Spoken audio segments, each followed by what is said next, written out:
Yo, what's going on? Mike from Mike Talk Sports. With the sad news that just came out about Jimmy Graham, I thought right now was the perfect time to shed some positive light on Jimmy Graham's name. So in today's video, we're going to be diving into the career of Jimmy Graham in order to determine how good was prime Jimmy Graham actually. So Jimmy Graham was born in Goldsboro, North Carolina, and he had somewhat of a tough upbringing. There was stories in his childhood of him constantly being bullied by some older guys, and around his late middle school days and his early high school days, he was taken in by a church youth counselor who eventually adopted him and really helped turn his life around. Freshman and sophomore year, he ended up going to Community Christian High School in Wilson, North Carolina, and that's where he absolutely bursted onto the scene as a sophomore as he emerged as a basketball superstar in the state of North Carolina. In order to get more development and more exposure as a basketball superstar in North Carolina, he ended up transferring to Charis Prep School in North Carolina, and as a junior and senior, he was absolutely phenomenal, and he even earned a basketball scholarship at the University of Miami. At Miami, he played from 2005 to 2009, and though he was a solid player at Miami, he was never quite good enough to churn his solid career at Miami into an NBA basketball career. So while he was a graduate student in 2009, he said, screw it, might as well try my hand in football. So he only played 1 year in football, basically, in his entire life up to this point. He never had significant high school or college experience except that 2009 season, and he only had 17 catches for 213 yards, but he had 5 touchdowns, which is very solid for a 1-year football player. So after 1 year at Miami playing football, he declared for the NFL draft that year in 2010. He really believed with his physical talent, he could rise up draft boards if he showed out and had a very good pro day, and if he showed out and he had a very good NFL combine, and that is exactly what happened at the NFL combine. He absolutely amazed scouts. He measured in over 6'6", 260 pounds, a 35-inch arm, 4.56 40-yard dash time, which at the time was absolutely unprecedented for a tight end. It was one of the best tight end 40-yard dash times in the history of the NFL Combine, and even to today's standards, it's an absolutely incredible 40-yard time for a large tight end. He also put up a 6.93 cone drill, which really exemplified the foot speed and overall athleticism of Jimmy Graham. He also put up a 38.5-inch vertical, and he put up 15 reps on the bench. So going into the 2010 NFL draft, it really was a question mark. Where was Jimmy Graham going to get drafted? Was he going to be a day 2 pick, a guy who had a very low floor but an extremely high ceiling as a very raw athlete coming into the NFL? Or was he going to get drafted near the 7th round as he really did not have any significant football experience in order to justify an NFL team drafting him? It really would take a revolutionary mind at the head coaching position in order to draft Jimmy Graham. And this is exactly why Sean Payton, one of the greatest offensive minds of the 21st century, took a big risk and a big chance on Jimmy Graham in the 3rd round of the 2010 NFL draft. A lot of people saw this as a reach at the time, but of course, this draft pick aged like fine wine for Sean Payton and the entire Saints organization. Considering Jimmy Graham was extremely new to the position, the Saints had a good plan in place for Jimmy Graham. He wasn't going to get a significant amount of snaps in his rookie year. Instead, he would learn behind a very solid veteran, Jeremy Shockey, who in his own right was one of the better, more technically sound tight ends of the 2000s era, a very good blocker and a very solid pass catcher. And this development in his rookie year from Jeremy Shockey really helped him throughout his entire career. In week 9, they finally got a little bit of confidence to start playing Jimmy Graham. And in week 9, he played in his home state of Carolina when he played the Panthers,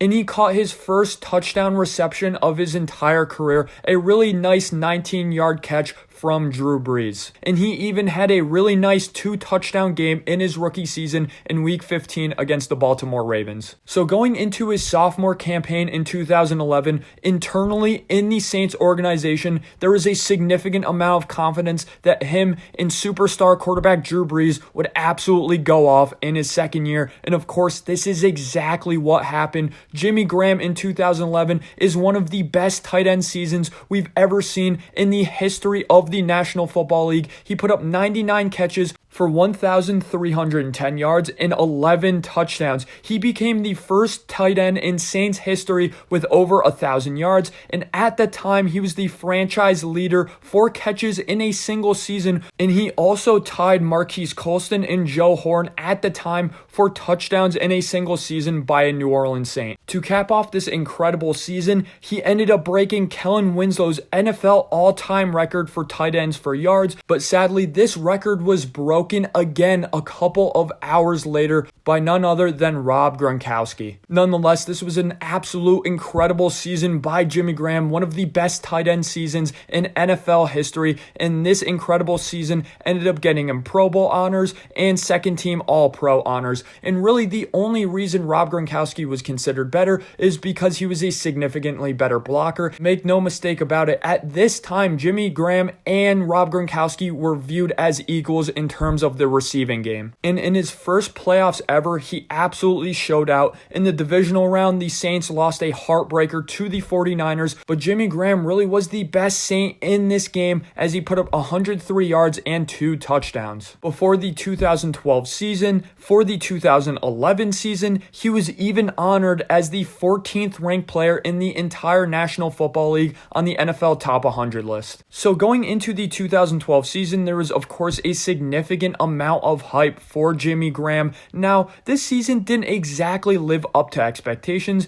Even though he toughed it out and really played the entire season, he did have an ankle sprain and a wrist strain, which somewhat hindered his high-end ability for the entire season. Now, he still did put up a very impressive year despite this. He had 85 catches, 982 yards, and 9 touchdowns. In 2013, the hype was still at an all-time high for Jimmy Graham. Everybody in the NFL really expected him to get back to that 1,000-yard season, and that's exactly what he did. Despite having a partially torn muscle in his foot the entire year, he played through that injury. Make no mistake about it, despite being a basketball player and having this perception around him that he was just a basketball player, converted football player, he was extremely tough, one of the tougher guys in the National Football League, consistently playing through pretty big injuries. And in this season, he put up 86 catches for 1,215 yards, and he had a league-high 16 touchdowns, again shattering the record for all-time touchdown receptions in Saints history at the time. And man, did he start this season off with a bang. He, early on in the season, had a career-high 179 receiving yards against the Bucs in Week 2. He ended up playing very well against the Cardinals the following week, and that incredible September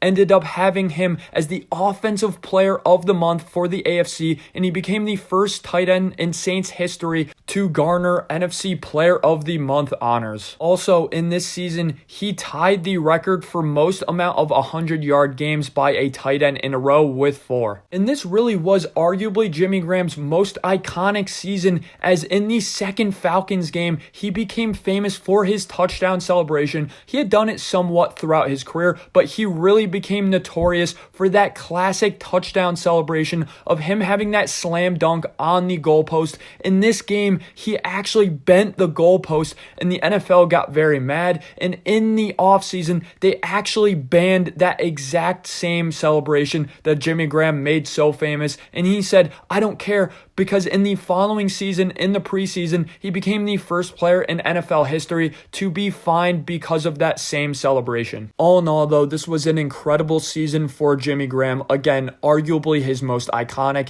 He had a Pro Bowl appearance in this year, and he was a first-team All-Pro, his only first-team All-Pro of his entire career. He was also named the 10th best player in the NFL via the NFL Top 100, which was his highest placement on this list. Now, after this year before the 2014 season, in 2014, the Saints and Jimmy Graham somewhat started beefing over his contract. He really argued that he should be franchise tagged as a wide receiver, as he primarily played as a wide receiver and not a tight end. Now, an arbiter ruled that he should be paid as a tight end, so he ended up getting tagged as a tight end. But before the season could start, this became somewhat irrelevant as he agreed to a 4-year, $40 million deal, which at the time made him the highest paid tight end in NFL history. In 2014, he still put up a very nice season, 85 catches, 889 yards, and 10 touchdowns. Now, he was banged up for a couple of weeks in this season,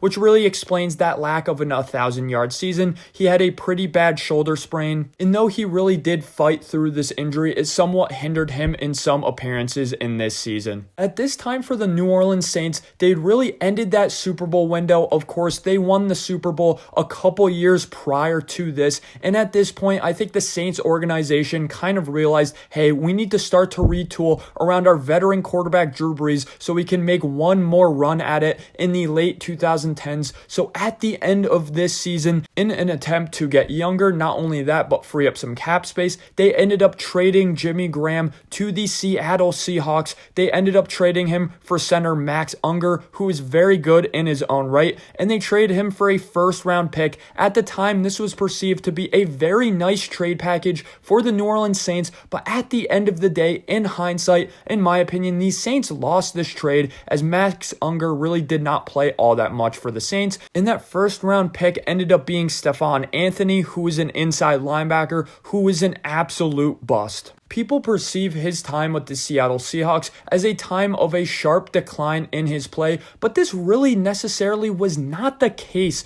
Jimmy Graham simply went to a situation that was not indicative of a tight end having these incredible seasons. Of course, he had just played with Drew Brees, one of the best quarterbacks in NFL history, and he played under Sean Payton, who is one of the best offensive minds of our generation. So going from that to a run-heavy Seattle scheme really was not friendly on his stats. Nonetheless, he still had a very nice career with the Seattle Seahawks. In 2015 with Russell Wilson, he had 11 games, and in 11 games, he had 48 catches, 605 yards, and 2 touchdowns. But on November 29th of this season, he tore his right patellar tendon, which placed him on the IR for the rest of the year. A lot of people at this point started to write Jimmy Graham off, but he really answered the doubters, as in the 2016 and 17 season for the Seattle Seahawks, he made the Pro Bowl in both years. So in 2016, he ended up having 65 catches, 923 yards, and 6 touchdowns.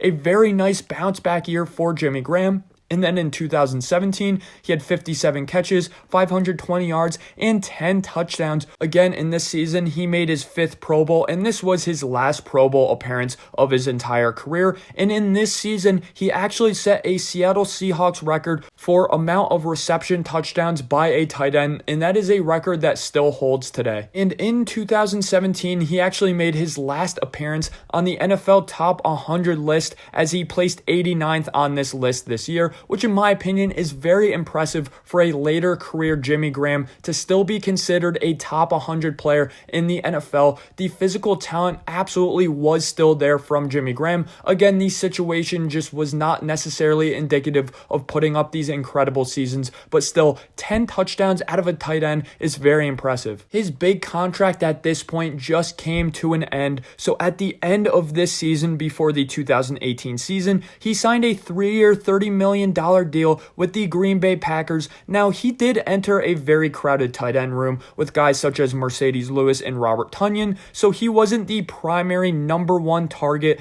in the offense. Not only that, but he did switch in a rotation in the tight end room. Regardless of this, he still put up some really nice seasons with the Packers, as in his first year, he ended with 55 catches, 636 yards, and 2 touchdowns, and in 2019, he put up 38 catches, 447 287 yards and 3 touchdowns. Now, at the end of his second season with the Green Bay Packers, they ended up cutting him. They wanted to free up some cap space, so he ended up signing with the Bears. And in his 2 years with the Bears in 2021, he didn't really do anything all that significant. But again, he had a really nice sneaky season in 2020 with the Bears as he put up 456 yards and 8 touchdowns. So to answer the question of the video, how good was prime Jimmy Graham? Actually, prime Jimmy Graham was absolutely incredible, guys. He is a top 5 tight end of the 21st century. He, year in and year out, was neck and neck with Rob Gronkowski as the best tight end in the National Football League, and Rob Gronkowski, in my opinion, is the best tight end in NFL history. So for the best tight end in NFL history, year in and year out, have neck and neck competition for whether he's the best tight end or not, really goes to show how good prime Jimmy Graham was. In my opinion, prime Jimmy Graham is a top 10 21st century red zone target. Yes, guys, Jimmy Graham, once he entered the red zone, is one of the top guys in NFL history you would want throwing a 50-50 jump ball to in the red zone. He really did revolutionize the tight end position as being that basketball mold. Of course, there were guys who played basketball then converted to tight ends earlier, but Jimmy Graham absolutely was one of the prime examples of how successful this conversion can be. And he really did revolutionize the tight end position in the aspect that no longer did tight ends need to necessarily be great blockers. As long as they were very good receiving threats, they were still an extremely valuable part of the team, and I really do think Jimmy Graham really exemplified this. Jimmy Graham truly was one of the more special talents in the history of the NFL, and he really was one of the more memorable guys of my childhood. So I wish Jimmy Graham in his retirement great health and nothing but success. Thanks for listening to this video, guys. Let me know in the comment section below, what are your thoughts on the career of Jimmy Graham? Did I do a good or a bad job summarizing the career of Jimmy Graham? If you liked today's video, I really appreciate it. Smack that like and hit subscribe. Thanks, guys.